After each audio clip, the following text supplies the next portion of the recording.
As Violet Sorrengail stepped through the ancient, ivy-covered archways of Basgiath War College for her second year, the air was thick with the scent of pine and the undercurrent of danger.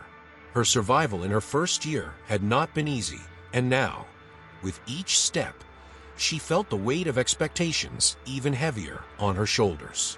The school, once a place of learning, had morphed into a battleground where alliances were as valuable as the swords they wielded. The corridors of Basgiath whispered with rumors and ambitions, each student a pawn or player in a game much larger than themselves.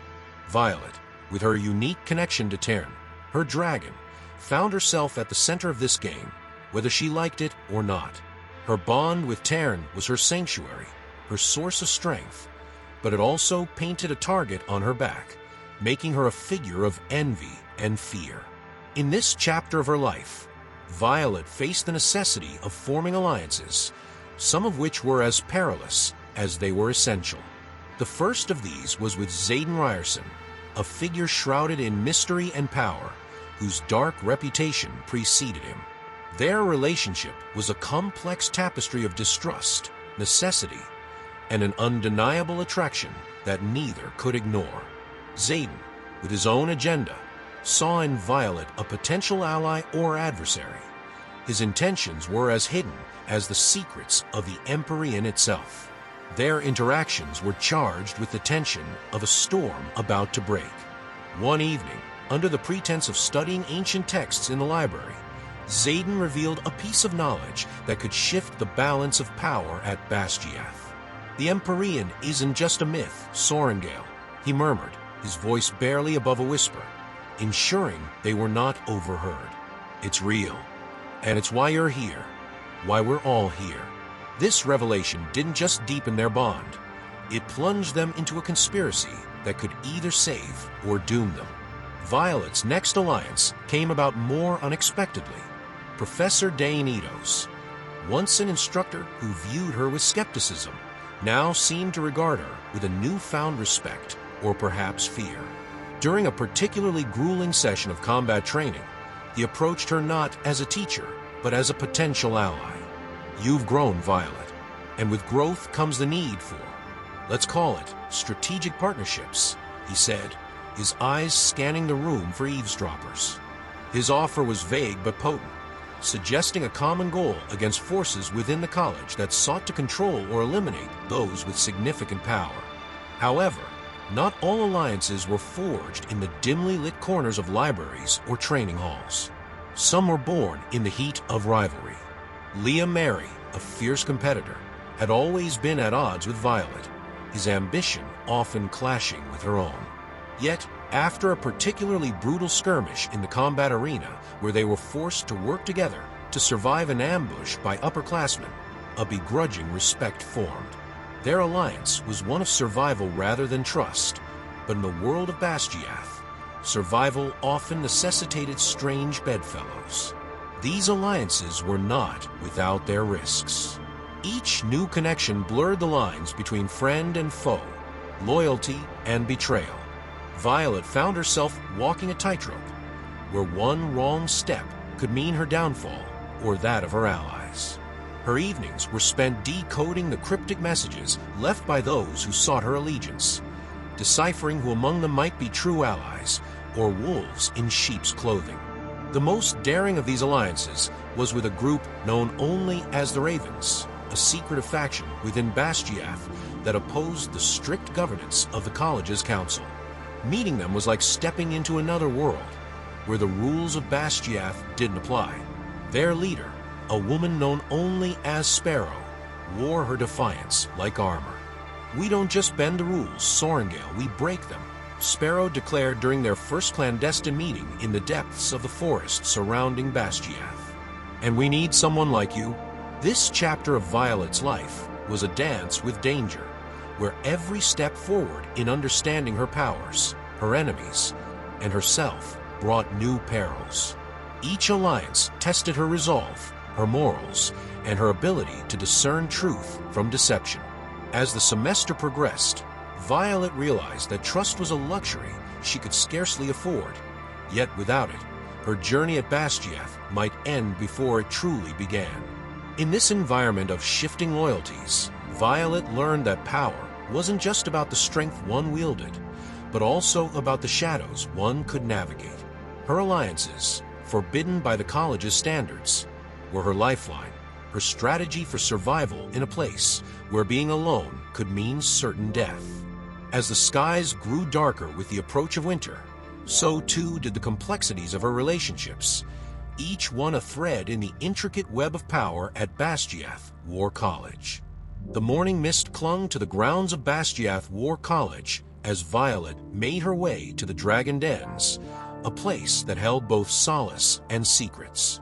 The air was crisp, carrying the distinct scent of dragon scales and earth, a reminder of the formidable beings that were her allies.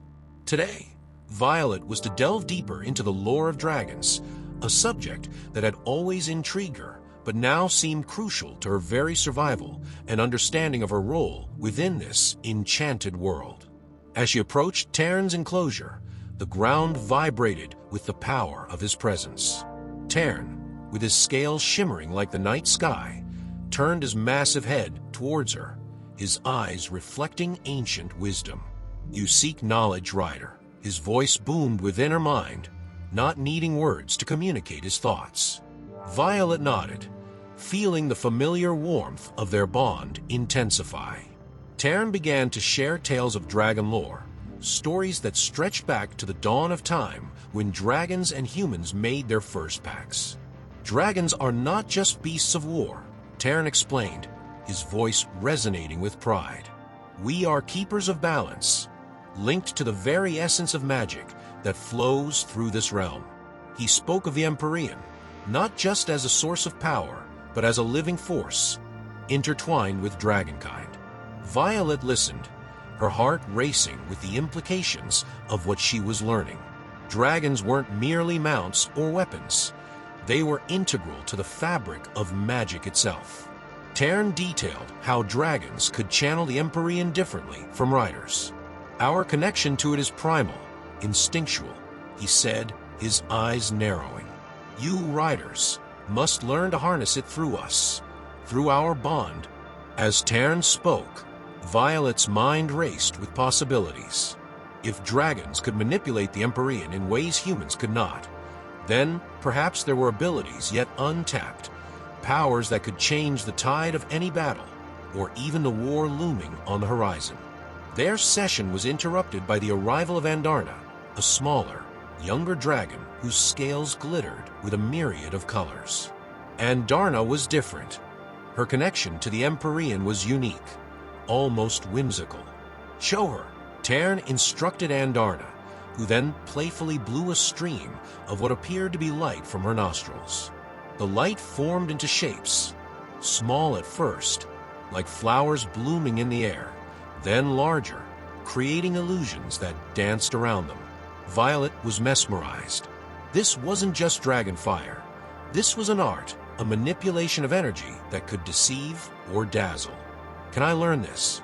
Violet asked, her voice filled with both wonder and determination. Andarna chuckled, a sound like the tinkling of bells.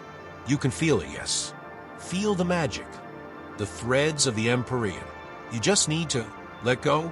That phrase, "let go," echoed in Violet's mind.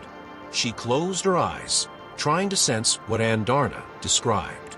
At first, there was nothing but the usual connection with Tairn, but then she felt a subtle shift, like the world itself was breathing, and she was inhaling its essence. Tairn's voice broke through her concentration. "There is more to learn, Violet. Dragons have abilities beyond flight and fire. Some can manipulate elements, others can foresee events, and a rare few can heal wounds or mend minds." This revelation was staggering. If dragons held such potential, why were these abilities not common knowledge? Why were riders trained primarily for combat when there could be so much more? Violet's respect for her dragon deepened, understanding now that Tairn was not just her protector, but potentially her greatest teacher. The session continued with practical exercises. Tairn had her attempt to sense his thoughts more deeply, to feel the connection not just as a bond, but as an exchange of power. "Empower yourself through me," he instructed, and as she did, Violet felt a surge of energy, raw and potent, coursing through her. Word of her sessions with Tairn spread among the riders.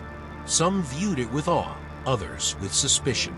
Her growing abilities became a topic of whispered conversations in the halls of Basgiath. Riders who had once seen her as just another student now looked at her with a mixture of respect and envy, knowing that her bond with Tairn was becoming something extraordinary. As the day turned into night, Violet sat atop Tairn, looking over the vast, starlit expanse surrounding Basgiath. She felt the weight of her new knowledge, the responsibilities it brought, and the fear of what she might become or be expected to be. Dragons were not just allies in war. They were partners in a dance with the very fabric of magic, and Violet was learning the steps. This chapter of her life at Basgiath was transformative. It wasn't just about surviving the physical trials. It was about understanding the depth of the world she had entered, the ancient partnership between humans and dragons, and the potential within herself that was only just beginning to awaken.